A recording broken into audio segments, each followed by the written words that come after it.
Hey, everybody. Welcome back. Steve Tarter here, another edition of Tarter Sauce and our troubled world.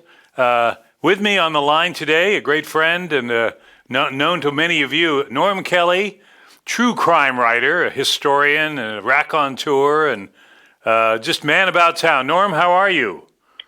Well, not bad. I do have a slight illness, and that's on my mind quite a bit. But other than that, I'm still pretty much doing what I did, 30 years ago. Still writing, still on the radio, still, doing basically what I did. Still writing for News and Views and do occasional article. Well, Norm, we could spend the whole time just talking about things you've done around town, but I know you and I hooked up when I was doing things down at the Apollo. I loved your approach. We would show film noir. The only question you asked, and you would introduce the film. We always had somebody introduce it. And you did not care what the film was. You wanted to know the year. Exactly. And then that gave you the opportunity to tell people in the audience what was going on in Peoria that year as a lead-in. And what was neat about it is I was here. Yes, you were here. And the whole detective thing, which you've lived. That's true. But one thing we want to talk about today, Norm, and you brought this up because you know these dates and everything. A couple of important things in our society right now, which is all about the virus, the coronavirus. You harked back to over 100 years ago. 103, I think. Yeah, the Spanish, at the time called the Spanish flu, which of course. Well, and the word was La Croupe. La Croupe. They called it La Croupe. I guess that means flu in Spanish, I guess. But it took its toll, of course, around the world, in Europe, everywhere else, just as this present virus has done. But it hit Peoria, and you've written about the impact on Peoria, which I think many people probably don't realize. I know they don't. I never met a living human being that could ever discuss it with me. My mother-in-law had the flu in 1918, and her and I it was the only thing we could discuss, The truth is, she was born in 1918, and immediately she was put in a hospital and had the flu right during that period of time. And frankly, it only killed, I love it when people say that, it only killed about 40 here, maybe 44 in Peoria, Illinois. We had a Dr. Parker, who was our health man, our public health person. He took charge of the whole thing. And, of course, he would only keep records on 4x4 cards. He didn't have, a computer or any fancy thing. He just kept the records pretty much himself. And it really started on October 6th, 1918. And don't forget, we were suffering from World War I at the time, having gone into it on April 6th. What was it? It was yesterday, wasn't it? Yeah. Yesterday was April 6th. In 1917, we declared war on Germany. So 5,500 of our eager young Peorians went off to fight the Hun, and I'm telling you, Steve, there were hundreds upon hundreds of them. Everything that ever happened started downtown. Right. We all met downtown. Mm-hmm. If a dog would have killed in El Vista, we'd all go downtown. I'm kidding you, but that's exactly what we did do. About when any event happened, Peoria went downtown. Right. Let's face it, we didn't have cell phones. And that was the first time when our local doctor warned of a pandemic coming. Of course, the average person from El Vista certainly wouldn't know what pandemic meant. That's for sure. But he began then to keep track of our three hospitals, the same ones, changed. I think it was Graham at one time, Proctor was. But he began then to keep track, and suddenly, not only were we worried about the war and our relatives. I had relatives in World War One, and so Peoria had a kind of a double whammy. And I only know about Peoria. I have no idea what was going on anywhere else. But it was really the major subject was no longer the war. It was the grippe, the flu, and you one noted by one, people died. noted, I think in your article, that the health director there, Parker, he closed restaurants, theaters, just as we have now. Yes. Yeah. Even not the cemeteries, of course. Although later on they restricted your driving through there, to tell the truth. But they did restrict all what you read in my article. You hear it every night on Fox or wherever you're listening. Mm-hmm. Basically the same thing. The hand washing, but they didn't mention the vapor rub. That was our miracle drug, Steve, in 1918 was Vicks Vapor Rub. And you pull it up on the computer today, and it's for sale, just like it was way back in those days. And the whole cure was for you to go to bed, rub this, have your mom or somebody rub on your chest and get a light blanket and put it over you, and then hide under there. Oh. And that was called intensive care. At least that's what my grandmother told me. So he finally counted 500, 700. Finally got up to 1,500 that he knew about, and then he finally quit keeping count because he said most people don't even contact their doctor anymore. In other words, just went home. This is the number of cases you're talking about. Number of cases of people contracting that flu. Actual cases, nobody knows the actual. However, every death was recorded in Peoria. That's another joke about gangsters. We slaughtered these people on the streets, and yet the bodies never showed up. And so my point being, the 40 patients, I looked up quite a few of them. And many of them, most of them really, Steve, died from underlying medical effects. Is that what they're calling it today? Yeah, where you have a pre-existing condition, right? Yeah, that would be pneumonia, things like that. And older people, the same way. The older people who, like me, I have underlying effects, and I have a big risk. That's why I try to make sure that I don't go anywhere. Right. Because older people just don't have the immune system, and we're not strong enough to take on any additional problem. Right. And so, as time went on, then now it's in 1918, and there's an announcement that World War I is over. And the way that came in, it came into one of the newspapers. Eugene Baldwin owned two of them, by the way. Mm-hmm. And he owned the Journal and he owned the Star at one time in his life. And they printed that in one of the local newspapers that the war was over. And it wasn't. And, of course, all the people, where did they go, Steve? Downtown. And that really upset social Dr. distancing Parker. there, no. It really upset Dr. Parker. He was certain that our gathering downtown, and he went down personally, and what would you have, a megaphone in 1918? What would you have to yell at the people? That's exactly it. What would he have? It wouldn't be a battery in it, would it? No, he'd probably be speaking through a cone or something, yeah. A megaphone, huh? Yeah, and anyway, he was just certain that within a week we'd be right back where we started from. But by the time Halloween came around, it pretty much had dissipated. And then, of course, the war did end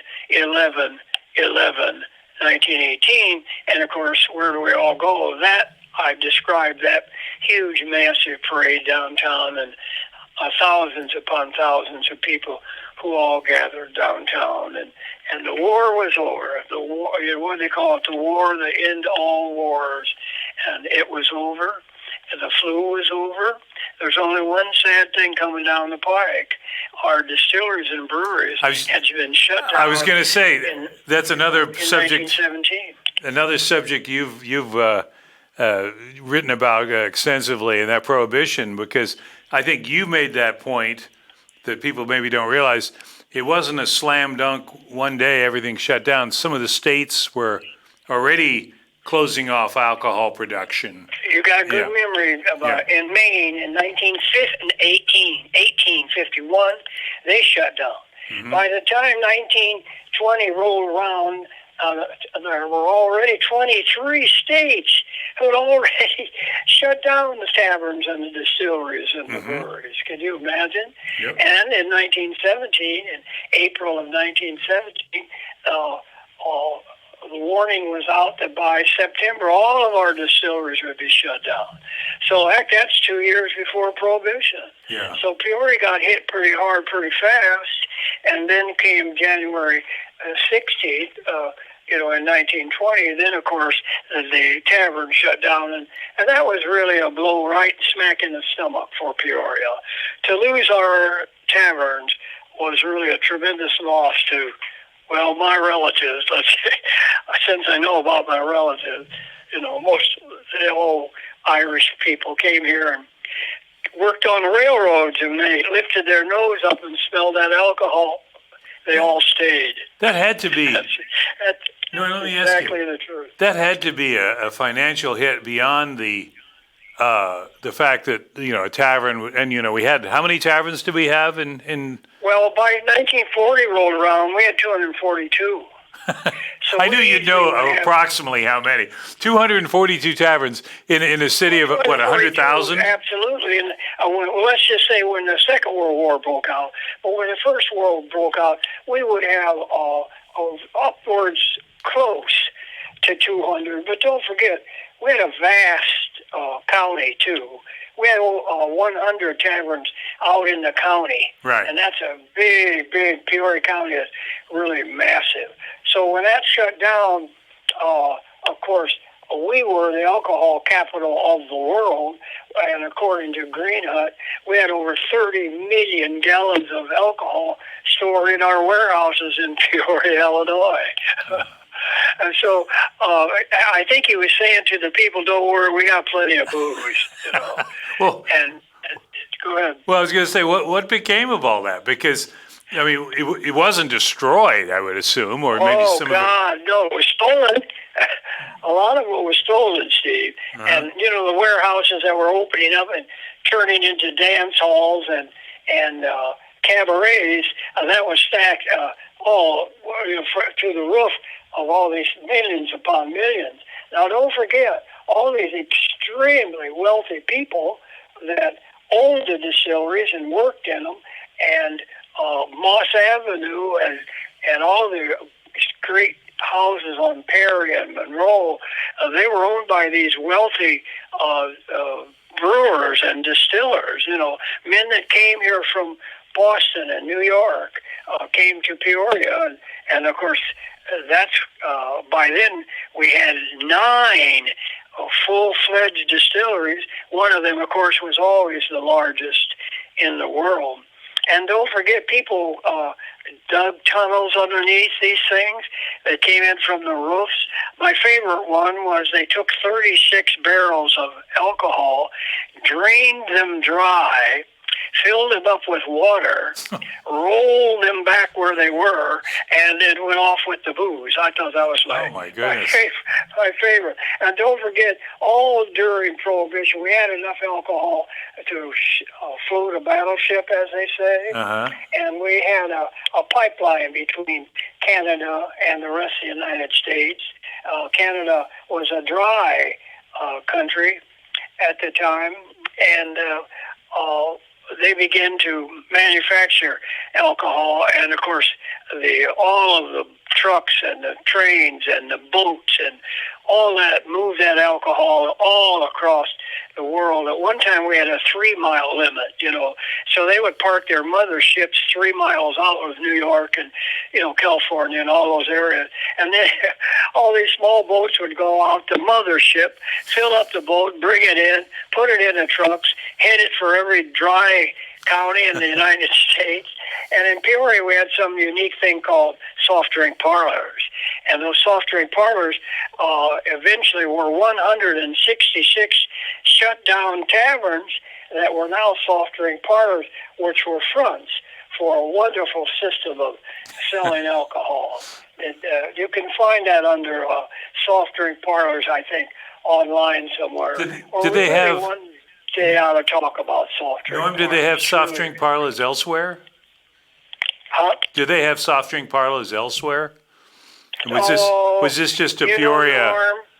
Norm, he doesn't know a damn thing about anything unless it's Peoria, And we'll have to find out. That answer should be answered with the word speakeasy. Okay. We had no speakeasies. Yeah. That was you and I got gripe when you and I watched Ken Burns' document. Never mentioned everything I'm telling you. He never even mentioned Peoria. And we were the center of all the alcohol early on and all of the stuff that made history. Like in New York, of course, they had speakeasies. I guess we saw it in the movies, didn't we? Yeah. There's not a living human being that can tell you anything about prohibition in Peoria.